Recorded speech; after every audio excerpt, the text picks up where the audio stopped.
Hey everyone, welcome back to our channel. So in today's video, I'll show you how you can fix Instagram photo access not working in your iPhone.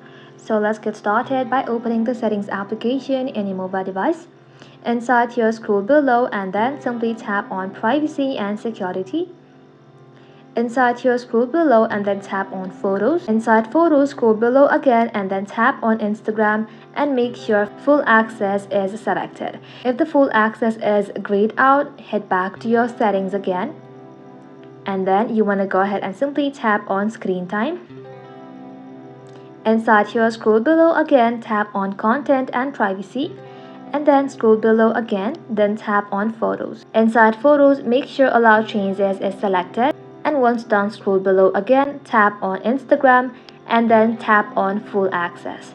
Doing this, you'll then be able to fix Instagram access not working in your iPhone. I hope this video was helpful. If it was, don't forget to like and sub, and I'll see you in the next one.